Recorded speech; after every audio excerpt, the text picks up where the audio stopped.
Pertemuan Joko Widodo beberapa waktu lalu di Solo. Pertanyaan besar pun muncul. Benarkah kekhawatiran Megawati jika partainya sedang diacak-acak itu benar adanya? Saya masih bersama mantan ajudan Presiden Soekarno yang juga pernah menjabat sebagai Dewan Pertimbangan Presiden di era kepemimpinan Presiden Jokowi, Majen Purnawirawan Sidarto Danusubroto, atau selalu dipanggil Opa Darto.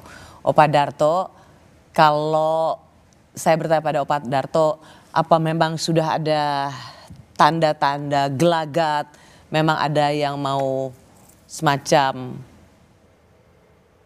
ngacak-ngacak PDIP? Tadi saya dengar dari seorang Effendi Simbolon ya, yang sekarang sudah di luar partai ya. Tapi kalau dalam internal saya tidak mendengar ya. Tadi ucapan dari Effendi Simbolon ya, yang sudah keluar dari partai ya. Tapi dari internal saya belum mendengar ya. Tapi namanya partai kita adalah Partai Demokrasi Indonesia Perjuangan ya. Artinya kehidupan demokrasi itu hidup dalam partai kita. Tadi dalam konferensi pers kan ada satu timeline Opa Darto bahwa Bu Mega mengatakan ada di Kongres nanti akan ada yang di-out kata Bu Mega waktu itu.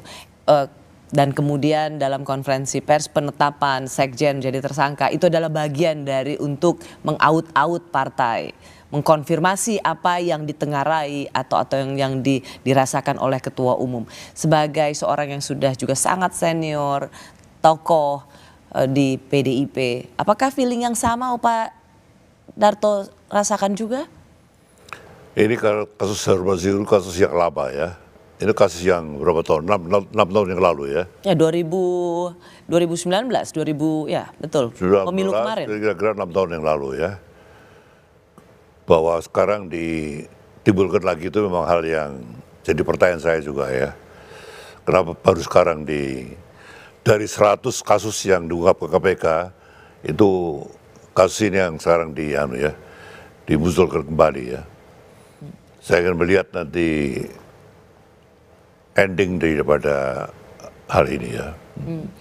Opa melihat nggak timelinenya bahwa ada konferensi pers, pemecatan kader, memang ada beberapa kader, tetapi salah satu di dalamnya ada nama juga Pak Jokowi, dan kemudian ada penetapan tersangka sekjen. Pak Opa Darto melihat ini sebuah urutan waktu yang bisa saling berkait? Kalau soal pemecatan dan itu saya tidak ingin kaitkan ya. Bahwa seorang Jokowi yang mulai dari seorang pengusaha kayu, jadi wali kota, gubernur, presiden, baik orang tua PDIP. But at the last moment dia goodbye pada orang tuanya. Itu bagi saya adalah satu hal yang tidak pantas ya. Orang tua kita bisa marah pada kita, ya, bisa bentak kita, bisa nabok kita, bisa jambak kita. Tetapi kita sampai kapanpun kita ini harus menghormati orang tua kita. Saya lama di partai, pernah dapat apapun ya, tapi saya tidak ada pikiran bagi saya untuk mengkhianati ya. Tapi saya kecewa bagaimana seorang Presiden Jokowi yang mulai dari pengusaha kayu sampai wali kota, gubernur, presiden, baik orang tua. At the last moment dia menentukan pilihan yang bukan pilihan kita. Itu bagi saya hal yang tidak elok itu ya, hal yang tidak baik. Oke lah, katakan itu sebuah perpisahan yang tidak baik-baik. Ya move on aja. Kenapa selama ini sesuatu yang sudah terjadi terus diungkit-ungkit, Pak? Ini juga menjadi kritik. Kenapa jadi ada gurauan ketika ada seruan yang seperti menyerang Pak Jokowi? Ini geng 16% yang belum bisa move on, Opa. 16%? 16%. Pilpres, hasil Pilpres untuk pasangan dari PDIP yaitu Pak Ganjar dan Prof. Mahfud? Begini ya Pak ya, saya pernah mengatakan bahwa demokrasi kita itu demokrasi NPWP, nomor piro, wani piro.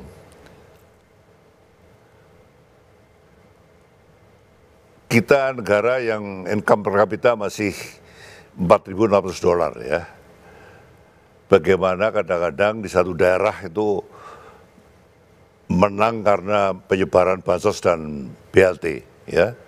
Di negara maju yang income per kapita di atas 50-60 ribu dolar, itu tokoh itu dibiayai publik. Obama yang kulit hitam itu terpilih karena sumbangan dari publik gitu, sampai 2 periode. Kita ini untuk menjadi gubernur, wali kota, DPR Pak itu membiayai publik. Itu hal yang tidak baik. Membiayai publik. Gubernur butuh ratusan M, bupati wali kota begitu, didukung oleh buir-buir. Kalau sudah jadi, dia harus membayar kebaikan pada buir-buirnya itu proyeknya. APBD. Akibatnya apa? Quality bangunan jembatan, sekolah apa itu kadang-kadang dalam waktu 20 tahun sudah ambrol. Saya lulusan SMP Jogja, SMA Kota Baru Jogja yang sekarang menjadi Nation Heritage bangunan Belanda. Saya bangga. Tapi saya sayangkan dengan kalau ini diteruskan ya, harus ada suatu tatanan baru. Bahwa kepala daerah itu kalau dengan cara begini didukung oleh buir-buir, kenapa tidak 3 partai pemenang menjadi pimpinan daerah setempat? Lalu misalnya presiden, penyebaran BLT itu terjadi ya, bansos BLT ya. Kenapa tidak ada batasan, misalnya tidak boleh lebih daripada 100.000 by law. Kalau more than that itu pidana. Oke, Opa, kalau kembali ke pertanyaan saya begitu. Tadi Opa mengatakan soal ada pengkhianatan dan lain sebagainya. Oke, itu sudah menjadi salah satu cerita sejarah. Tapi mengapa PDIP tampak belum bisa move on?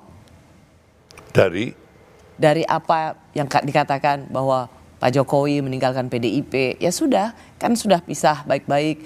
Kenapa harus press conference-nya secara terbuka, lalu kemudian masih pemecatannya harus di press conference secara terbuka, lalu kemudian masih setiap dalam statement-statement politik yang seperti memang ada kesan selalu memberikan menyerang Pak Jokowi. Apakah masih belum bisa move on, Opa? Kita harus ke sana, tetapi mungkin karena he is the family of PDIP for long time ya, lalu kemudian goodbye itu sangat kita sayangkan. Saya juga begitu, saya sangat sayangkan. Saya mungkin dengar bagaimana saya seorang Mulyono ya, yang dari mulai pengusaha kayu sampai presiden, tapi at the last moment goodbye itu saya sayangkan. Saya tidak suka sikap demikian. Kita harus loyal pada orang yang membesarkan kita. Itu hukumnya wajib. Hanya begini Opa, apakah Opa juga menyadari ada semacam juga analisa semakin sering PDIP menyerang Pak Jokowi, maka akan berkurang juga persepsi positif publik ke PDIP. Karena bagaimanapun juga citra positif itu masih ada di Pak Jokowi. Jadi menyerang Pak Jokowi itu alih-alih ada persepsi yang baik ke PDIP, tapi justru negatif. Apakah itu disadari, Opa? Ya, kita memberikan bukan serangan, tapi kekecewaan itu kita sampaikan ya. Tapi tidak usah berulang-ulang ya. Ya, kita kecewa maksudnya ya. Sekarang anaknya yang seorang wali kota lalu digoreng lalu kemudian jadi orang nomor 2 itu mungkin tidak terjadi di negara lain ya. Never happen di luar negeri. Seorang wali kota lalu to be number 2 itu tidak ada di luar negeri. Itu ada di sini. Itu hal yang agak dulu ingin 3 periode lalu kemudian anaknya bagi saya terlalu dipaksakan ya. Ya seperti Kapolres selalu jadi Wakapolri ya. Dandim menjadi Wakil Panglima. Kira-kira begitulah ya. Tidak elok ya. Bagi saya. Tapi bagaimanapun juga itu adalah wakil presiden yang dipilih 58% sama Pak Presiden Prabowo. Yeah. Orang kemudian ada semacam dugaan, wah Bu Mega akan ketemu dengan Pak Prabowo untuk juga silaturahmi. Itu satu silaturahmi. Bagaimana Bapak menjawab juga, Opa juga menjawab bahwa ini supaya ada keseimbangan power ada 3 power di saat ini yang dalam sirkulasi elit kita, yaitu tentu saja Presiden Prabowo, lalu juga ada mantan Presiden Jokowi, dan juga ada ketum PDIP yang menjadi pemenang pemilu.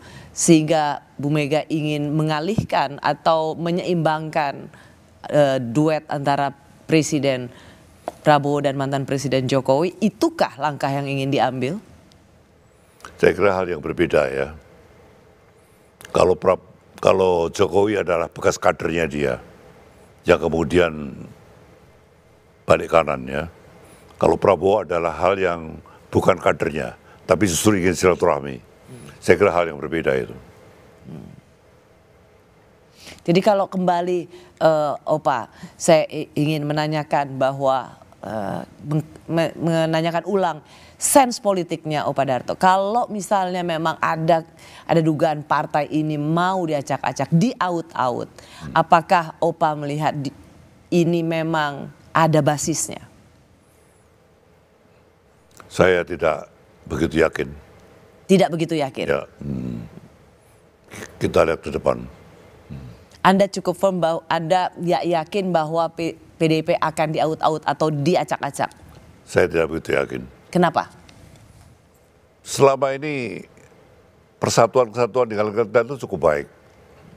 Saya lama di partai dan saya tidak melihat ada kelompok-kelompok yang demikian.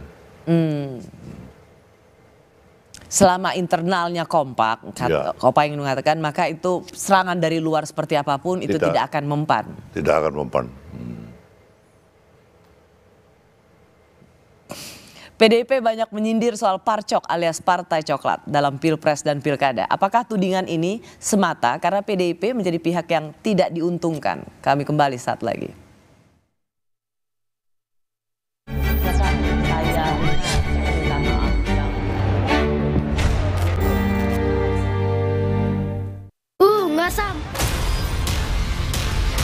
Di hari ulang tahun PDI Perjuangan,